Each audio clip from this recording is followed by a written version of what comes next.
So, hello and welcome back to the next episode of the Self-Development with Tactics. Great podcast. It's actually one time, not saying the F word, just really at the beginning of the episode. I actually, if you haven't seen it, I actually just changed the whole podcast to explicit, so therefore I'm quite safe in terms of actually being like, okay, actually showing that I'm swearing here, and maybe there are some words that not everybody is kind of, somehow willing to just, quite hear.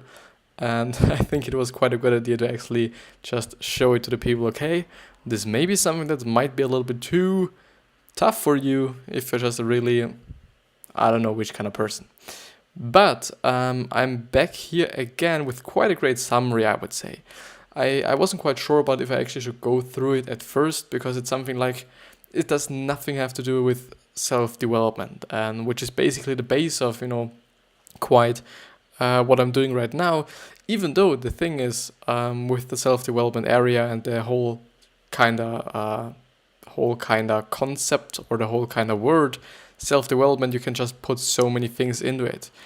It doesn't necessarily have to be going through self-help books as such alone.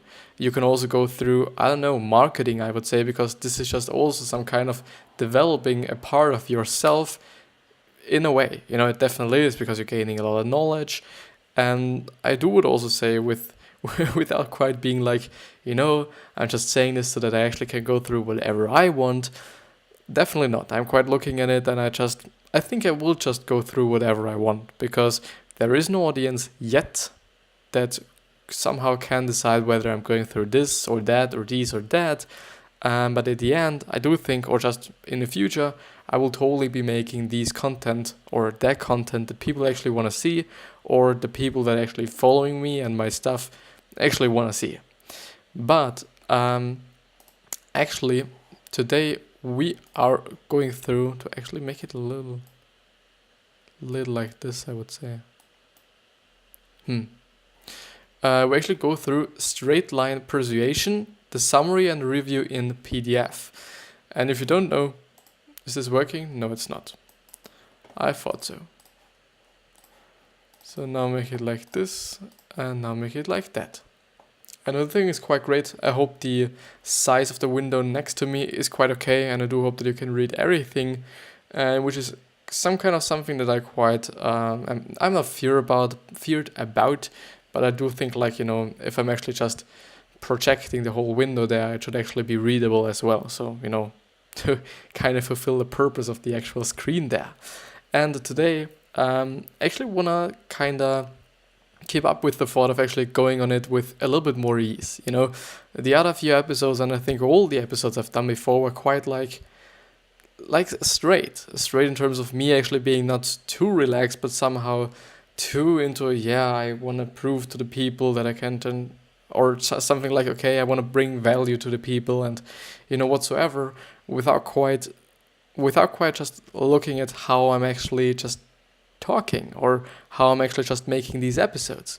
Because I think you can definitely feel if just something that's quite unease for me, or if it's just something that's quite natural for me, or that I'm quite feeling good about what I'm doing, or if it definitely is something that I'm not quite just feeling good about doing, or I'm not quite sure if I should be doing it, and so on and so on and so on. So there are quite a lot of factors, I would say, but I do just want to make them with a little bit of, with a little bit of me, maybe, just, with my character and with myself, which is, by the way, I do think a pretty important thing in terms of marketing it, because, besides, which is not quite fulfilling the initial thought that I quite had, but a lot of times you can definitely see that a lot of people who have a podcast, who have guests, actually, this is dangerous. So to kind of stop the whole sentence with the point, or period, actually, it's quite dangerous, because it could come up to the point where people are actually saying, okay, it is not it's not about you, why I'm actually watching your episodes or listening to your podcasts, but it's about your guests that you're having. And I do think that's pretty much not good. Whether you're Tim Ferriss or whoever you are, I do think this is not good, because you should actually be the person why people come to you. The thing would then be if somebody else would have just made a video or a podcast episode with this singular person you might be interested in, they or you would just go to them and just give a fuck whether it's from Tim Ferriss or it's from me or if it's from someone else. And this is kind of the dangerous thing behind it, I would say. But yeah, and to actually get to the straight point, because I actually just somehow messed up 5 minutes of my and your lifetime. I'm very sorry for that. So we're going through Straight Line Persuasion, the summary and preview and PDF. By the way, I haven't ever found the PDF to actually download it. I tried it, I searched for it, some kinda. But yeah. So the Straight Line Persuasion is Jordan Belfort's sales training. Jordan Belfort became increasingly famous after the movie The Wolf of Wall Street popularized his life of excess and frauds on Wall Street. Initially, I kind of talked about this movie before in another episode, I think. And, at first I was quite like, great, this is a movie about money, and I like talking about money and listening to people talking about money, even though it sounds so fucking stupid, but I quite like it, maybe just inspires me to see people who have just been successful on a wealth base or just, financial base.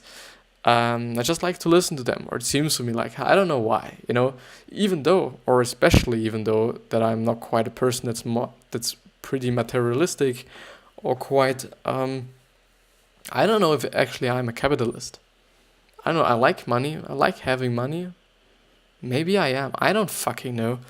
But yeah, so Jordan Belfort was actually quite a great sales guy, and to maybe go a little bit into his depth or into his kind of upcoming, he actually, so it was just, the things that were just, shown in the movie, which is, what I'm going to say right now. If you do want to know more about him, I would definitely suggest you to go to Wikipedia or just Google him and try to find as much out of him or as much from him, than you can. But he actually was a salesperson, and he sold stocks. Most of the time at the end it was penny stocks, I do remember, but also just regular normal stocks. He just had a system, and which was quite then named the Straight Line system, which initially it wasn't called like this. So it was just a system, and it worked, and this was all that quite mattered. And at the end it came to a point where he was just sued because he just fucked with a lot of people and fucked over a lot of people because he sold him or them things, and they kind of, I think it's some kind of a fraud. Actually, I think he pointed it out as well. Yeah, frauds, and actually a lot of drug things and whatsoever. And at the end, as he came out of the prison and just began to live a normal life again, he started some kind of a coaching and whatever he was doing. But it's definitely like he was a great salesperson. He still is, I would say. And therefore I was also quite inspired to get a little bit more knowledge of him and just know who this person is this actually real, and all these things, and if there's actually the system somewhere. And I do just can say that in some points of the movie, without maybe spoiling you, maybe you want to just watch it yourself. In some points of the movie, you can definitely see some tactics he was actually using in real life, which is some kind of great, I do think, for the movie. But yeah, so the bullet summary. A straight line from meat to sale is the safest way to sell. Never cut off the prospect, but always nudge him back towards your straight line. And some people are born closers, others will have to learn it, which definitely makes sense. And I have been going through the summary a little bit. I do not think fully, because I thought like I will just go through it in an episode, but I've always been thinking about it like, should I actually do it, because it's not quite in my area. But I do want to say that, often dots really connect, and it doesn't have anything to do with the same topic and whatsoever. I do think getting knowledge is important, and having knowledge and education for especially also is important. But it's more important to just act on it as well. So I do believe in the words of Tony Robbins and him saying like, okay, knowledge is potential power and it's not power. So if you do not use it, it's quite nothing, and it's also worth nothing. A straight line persuasion, the summary. Why some people are born closers? Because they unconsciously master tonality, rapport, and control of the sale. Straight Line Persuasion will break down for you how to do it consciously, so that you can consciously train to become a master closer. And it is actually like that the tonality you're using, I think, is, and I totally think that he is going to just, mention it as well. I think it's about 80% of the whole thing, but I don't fucking remember. I only know that it was quite a great percentage of what makes the sale quite. And it was quite amazing for me to just see, okay, your tonality and how you speak is something important. And because of this, I actually also went through a voice book as well, which was quite great, I would say. There were quite a great load of advice you can go through and just, implement, which is something I deeply like. I do really deeply like to have books where you can actually learn something from and actually just really act on it right now. Maybe this was one of the reasons why I've liked How to Win Friends and Influence People so much, because there were actual tips you could have used in this exact same moment as you were reading it. But yeah, I do hope that this book is also great, not only in terms of, the sales perspective, but also in terms of a life perspective. And I do think that, sales is something important for everyone. And by, what is he called? I only know his last name, which was Pink, I would say, or I think. He actually said, and which was also a book of him, that selling is natural, and selling is definitely something that all the people are doing. Even though some might be thinking like, I will never be a salesman, these are all bad guys and whatsoever. I do understand them.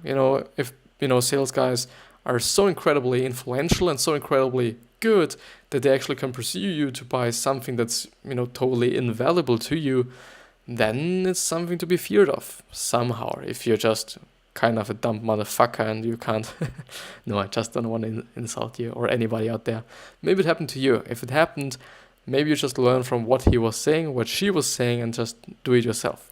But I do think, at least what I actually want to say is that the tonality I think is also something important for myself.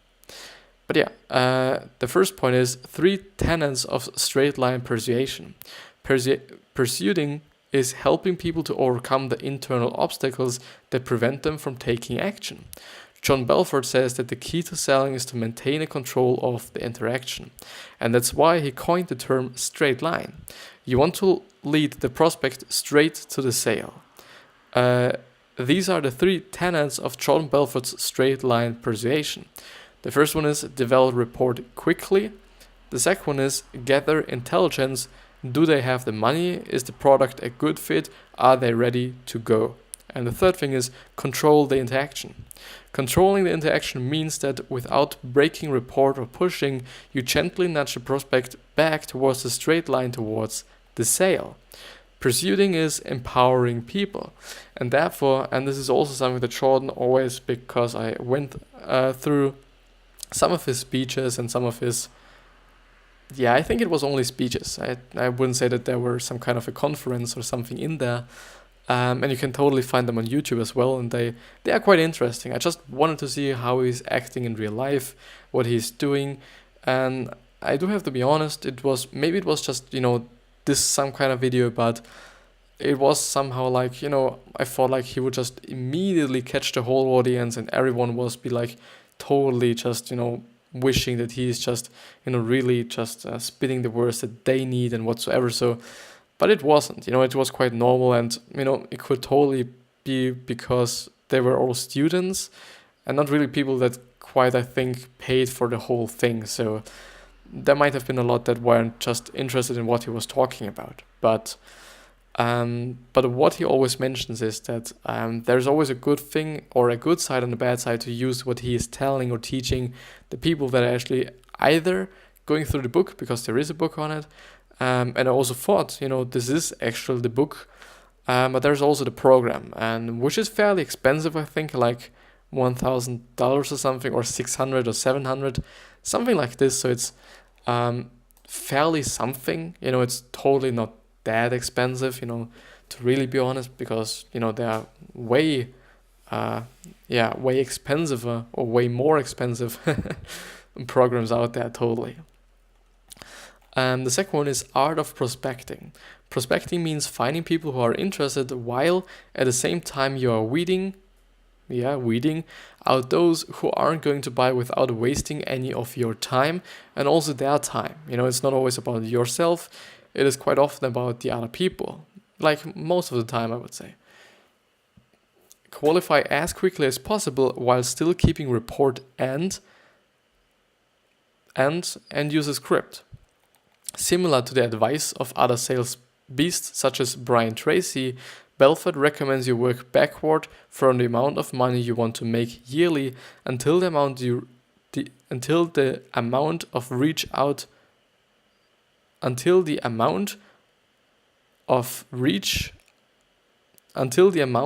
will reach out to you. What the fucking hell? Until the amount of reach out you need to do daily. I don't fucking know what he wants to say, but I think I'm gonna just go through it once again. Similar to the advice of other sales beasts such as Brian Tracy, Belfort recommends you work backwards from the amount of money you want to make yearly until the amount you reach out until the amount you need to do is what you're doing daily, I think is what he wants to say. It would make sense to some degree. The three keys here are be enthusiastic as hell, which is I think also important for the YouTube videos. And therefore, because I'm just reading it, I'm just immediately getting more enthusiastic about what I'm reading. Because the problem is me actually being in my role and me actually being me. So something that I was quite talking about in the really beginning of this whole talk, that I kind of want to go a little bit on ease with what I'm doing and not be like too maybe too strict with myself, or maybe too I don't know. It quite often feels like I'm just pushing myself way too much into some corners that I wouldn't have to. And I do think, but being enthusiastic about what you're going through is just something that hasn't something to do with pushing yourself into a corner. It is just something you could just totally do, And I do think you can consciously. It's not something. I definitely think that it will kind of feel different if it's actually something you're enthusiastic about than something that you're just playing on being enthusiastic about. But I do think that you can play it pretty well, though. The second one is sharp as a tack. So actually you feeling or you seeming like to the people that you're sharp, that you're intelligent, that your questions are greatly chosen and whatsoever. So I do also believe that this is quite important, that the people actually notice, okay, this is a person who knows what he's talking about. This is a person who knows what, the whole shit is about.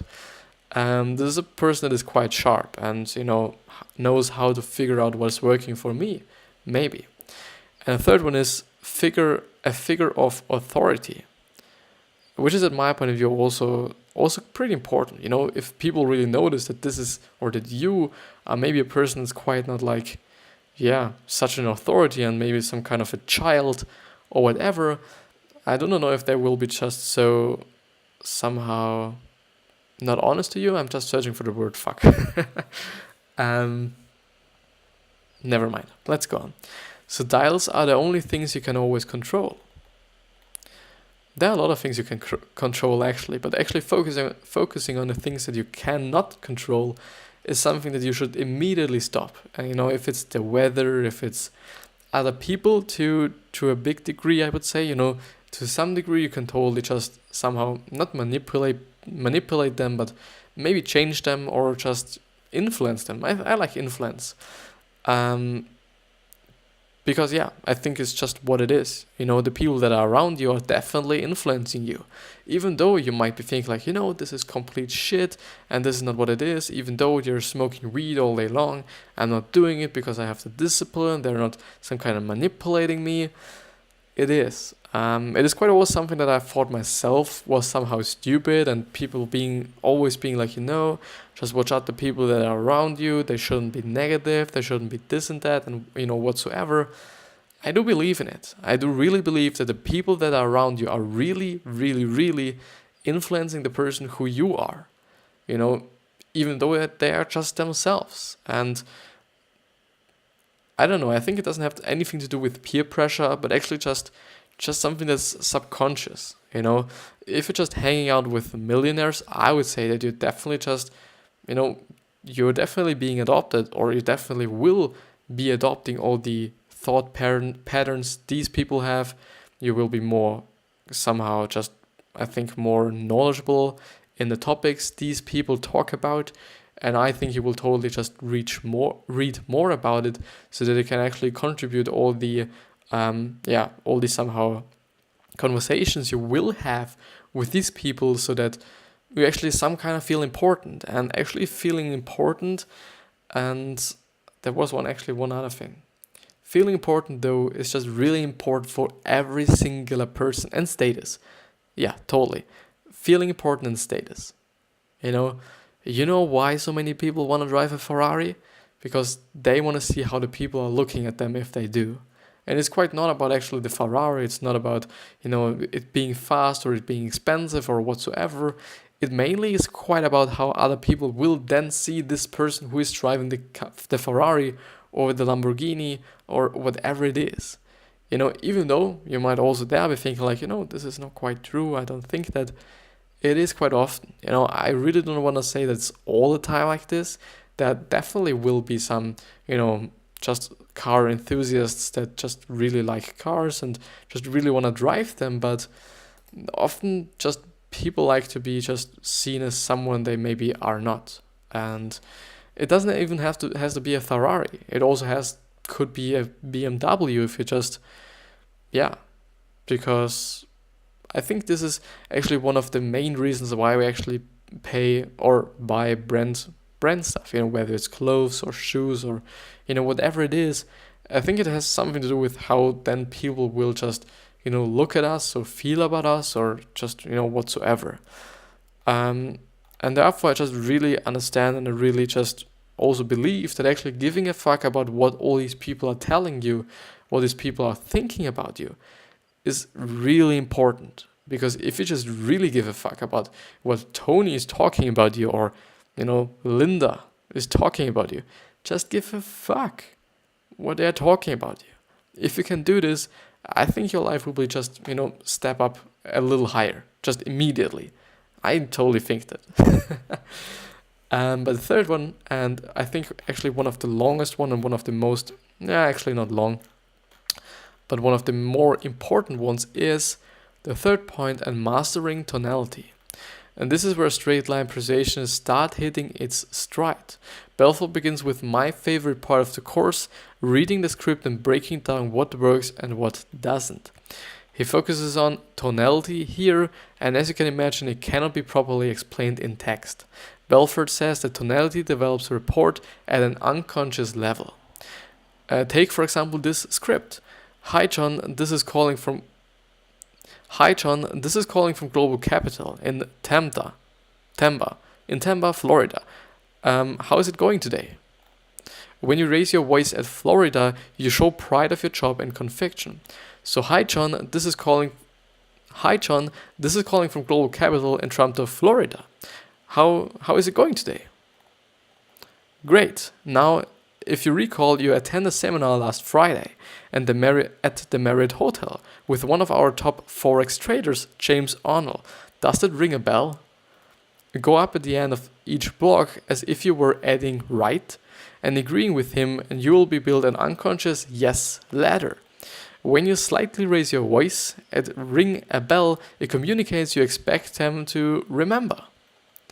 So great. Now, if you recall, you attended the seminar last Friday at the Marriott Hotel with one of our top Forex traders, James Arnold. Does that ring a bell? Now, if you recall, use a tone of mystery at now, if you recall, which you achieve by stressing the C and the A portion in recall and going slightly up as if you were asking them a question. Squint your eyes so that your body language naturally supports your tonality. And I do like the way that he is going there, because he also just explains, a little bit down there, because I actually had a quick look to actually see, is there something in it? Will I like it? Will the people who might be watching this like it? And I do think so. And he's also talking about body language and how it is actually affecting your voice. And I really just, looking forward to this part, because I then really can spread my self-development thing, to really be honest. No, but really, because body language has a very, very, very big role, or I think rather say emotion. But I will just let it be like it is, and I just will tell you if it's the time for. So use a tone of mystery at now if you recall, which you achieve by stressing the CH portion in recall and going slightly up as if you were asking them a question. So now if you recall, is it recall? Now if you recall, is it recall? I think it's actually recall. Oh my god. The tone of mystery will nudge them into searching into their minds of the experience. Genius. Okay, great. Now the reason for the call today. Drop your voice here so it sounds like you're sharing an insider secret and it implies scarcity. Read Influence by Cialdini, or Cialdini, because I think it's actually an Italian, maybe doctor, so he definitely has a doctor degree, but I do not think that, I don't know, he was just definitely about communication and influencing whatsoever. And I do actually think that this is actually one of the books that I do have to go through as well. Pretty important, I would say. I think I have to some degree, I would say, but at this point in time, I didn't really understand everything that was in there, which is great. So I do think that maybe I will go through some books twice on the podcast. And I do think, I quite want to transition into not actually using any posts or books or whatsoever in every single episode, because I also feel like, which is basically the same thought that I was having just before about being like, okay, Tim Ferriss has his own show, but most of the time people are just looking for the people he's talking to. I just feel like it could definitely be the completely opposite case, rather than just looking forward to actually having him to speak with, or hearing him or listening to him speaking with another person. And I think this could actually happen to me as well. If I'm just really relying on books and whatsoever so heavily, this might just lead to actually me not being necessary, even though I do have to say the podcast version or the audio version of all these summaries are pretty important or valuable, I would say. It's maybe even more valuable than the actual video version, because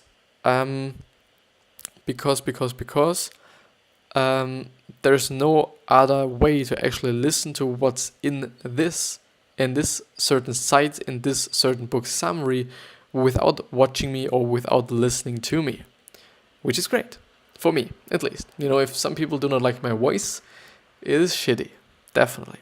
But I try to speak as clearly and whatsoever as possible, so that people actually like, listen to me talking about the books and whatsoever. Is that you're one of the last of the group who hasn't actually enrolled yet? I think put one of the last of the group all together and you sound sharp like a track. Is it you're one of the last of the group who hasn't actually enrolled yet? I would like to share an idea with you. You got a minute? Go up it, you got a minute, to sound what Belfort calls the reasonable man effect. I totally wish, or I totally suggest you to go through this one, once again. Just go up to mastering tonality. It is quite a bit. Maybe we'll just go to the site as well. I'm currently on the powermoves.com website. And then you just can search for, I think there's actually something like a search button, isn't there? I think you can somewhere, can't find it right now. Just search for Jordan Belfort, and I do think you will just immediately see this one. And I do think if you have enjoyed it, or if you want to know a little bit more precisely about it, or you can even go back in the podcast or in the video as well. So because I've read everything and because I've gone through everything, you could just, go back a little bit, because I just realized that it was a little bit fast for me just going through it like this. But yeah. So on the phone, tonality creates the body language. Being a visionary. People won't buy into your goals, but they will buy into your vision, which is why Belfort also mentions it's, well, yeah,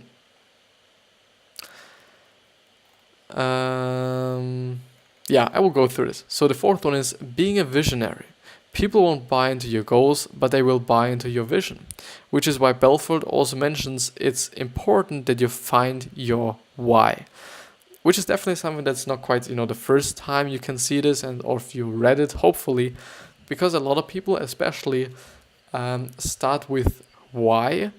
I think from Simon Sinek, I hope I just didn't kind of mess it up, because I think there are 2 books about the why, why you're doing things and whatsoever, and they're both great. So definitely check out the Simon Sinek book about the why, or starting with why, or start with why, or whatever it is called. You can definitely find it.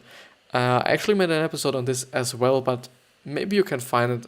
Maybe you can find it through typing it into Google. Maybe I'll actually just let me look it up.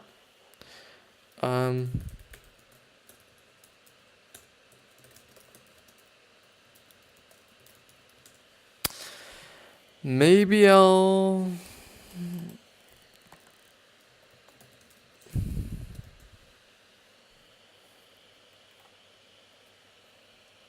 Yeah, you can. There is a leadership book that he wrote as well, which is the one thing you will find by typing in my name, so Christopher Walch, and podcast Simon Sinek. It's Sinek, and you can totally find the first video, which is quite all about, being a leader is like being a parent, which is quite the audio, the podcast name, and also the video name. It was actually not that quite long ago, 2 months, quite 2 months ago, 1 month ago. Quite 1 month ago. But I'm making so much content, whether it's, for Instagram, or if it's for YouTube, whatsoever. Just making so much shit in a good way. Just making so much content, which is, I think, just incredible. And actually what I just want to say before this, and I think I just some kind of get lost again in my thoughts and my just trying to explain whatever I'm thinking about. Actually want to maybe change it up a little bit towards actually me being a little bit more in the middle of the whole podcast, or me actually being or playing a little bit more of an more important role in this podcast. So basically, actually me without any just, blog post or any article or any book summary, actually going through topics that I just know something about. Some things that I've been thinking about totally were cold showering, because this is just something that I did for quite a long time, and there are not so many great videos about it. So therefore, this could actually be a great opportunity for me to just, help some people, which is at the end, which I'm happy for finding out, which is quite what's my why somehow. I know I want to be successful as well. I do not gonna lie, definitely not. And one of the most important things for me is also being happy. But because, for me, it's not about the money. For me, it's not being about successful. It's definitely only about being happy. And if I'm not happy, then I just have to change something up. And if I'm happy, then everything is okay. And this is it, even though I'm just thinking about I want to be successful. I really want to be successful. But, if my happiness is without the being successful there, what should I do? I wouldn't like to be successful without being happy. It wouldn't make any fucking sense. But yeah. And so maybe there will be tomorrow even an episode where I just will talk about cold showering, working out, or producing a lot of content, or helping yourself, or, whatsoever. It could be quite everything. But still, I just really do not go fully without anything. Just, for just, how should I say, for forever, quite. So because I like going through them, and because it really helped me just getting some points to really talk about with you, or talk about to you, which is great, which is actually great for the episode, for me actually talking a lot and having something to talk about quite often or quite all the time, most of the time. Some books are actually, or some summaries are actually so shitty that there's quite nothing to talk about, to be honest. And then I do really have to say, it's not about the book, but it's about the summary, and it's definitely not also about the author, but it's about the summary. Maybe the summary was too short, maybe the summary was a little bit too undetailed, maybe the summary was in a language I didn't understood, something like this. There are quite a lot of factors that can lead to actually, letting a summary or actually a book as well being not good, I would say, at least. So in this module, Belfort steps back life coaching and demonstrating to go into more theoretical knowledge of sales, human psychology, and body language. Some good wisdom I enjoyed. Dress for success, which is totally something, as I immediately saw it just when I scrolled down. I don't know. I don't know. I quite don't feel like it. I quite feel like, okay, dressing whatever you want or however you want. I don't really feel like, I understand that you might be just dressing like you're feeling good or dressing for actually feeling good, because I definitely feel different when I'm wearing a suit or something that I quite feel just, how should I say, just really, really kind of confident in. I quite find like myself just being extremely sexy, I'm never being like, you look shit today. Sometimes I do. Sometimes if I'm just really wearing something that I really hate. But this just, works once or twice in my entire life, I think. So quite really not often. So, but if it's really something I wear, and if everything is good, also with the hair, and just my looks, if just my looks are really on point, it's not about me being happy or about me being just feeling good. It's about me just, and also not about me being more confident, maybe, I hope not, at least, but just me being on my max somehow. So to this some kind of degree, I understand it. No goatees, whatever this actually is, and pinky rings. Stand directly in front when talking to a woman, and stand at an angle when speaking to a man, which makes sense for me.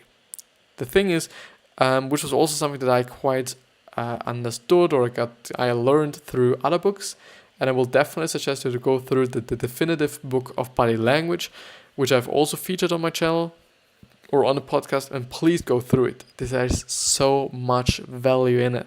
It's just incredible. I really do not be like, okay, this is so great because I get some kind of clicks or whatsoever, but I know this is really good. Really, really good. I understand it. I read it. I gone through it. It's really good. I would really suggest you go through. It's definitely your thing if you want to do it or not, but I would highly suggest it. Really, really, really. Because men are very dominant. And if a man is just directly in front of a man, it's very aggressive. It's a pretty aggressive position. It's better to be at an actually 45-degree angle. If I remember, it was a 45-degree angle, so that you actually, if you're standing with this certain person, then you're just making a 90-degree angle. So basically, quite standing next to the person. It seems to be like this. I hope I'm not just, kind of messing this whole thing up. But it makes sense because men are dominant, and if two dominant things just somehow confront them so directly, which is standing in front of a person, it's confronting them, it's being like in their way, it's being like, it's a little bit pushy. And with a woman, I feel like this is not like bad because they are not so aggressive or dominant as men are, so it would work. So for more on body language, read the definitive book of body language, the like switch, and what everybody is saying. So people buy into your vision, just to have some kind of a quote there. I, by the way, hope that you're actually not hearing the fucking intro or outro. Actually, I always say intro, but it's actually an outro. I hope you're not hearing it actually in the recording itself. So, quite doubled or 2 times actually. But yeah, I really fucking enjoyed the whole episode today, and it went by so extremely quickly. And this is when you truly understand and truly know, okay, this was fun for me. And today it was really fun for me. It was really fun. It's not always like this. Totally. Some days I do just not feel good, just physically, or just, just like being sick or something. But I understood something. That this, what I'm doing, is quite for me just pointing out to the people and actually trying to help them. This is what I want to do, and I quite feel so good when I would know that I will help people in the future. And I also like the feeling of just doing for something for my future, actually learning something actively and passively, improving my English, improving my speaking, improving my presentation, presenting, improving my confidence as well, improving so many things through what I'm doing right now. It's just incredible for me. And I hope I'm helping you as well. This is just also something, or maybe mainly what I want to do. I just want to put out things that people are enjoying going through. But I'm just in the learning. I will learn a lot, and I will just have to figure out what the people will like, what's going well, what's having a great engagement, whatsoever. But with that being said, I hope you have a wonderful day, and I wish you the best health, wealth, happiness, and success. But don't forget about thinking about your legacy and thinking about actually giving back to the people and how people will remember you. I'm not quite saying that you should just really know or just really kind of think about their thoughts about you and whatsoever, but just about how you will be remembered if you are dead once, if you are actually, because maybe technology is getting just really, really great in the next 100 years, 50 years, 70 years, something like this. But yeah, I wish you the best, and I'll see you the next time.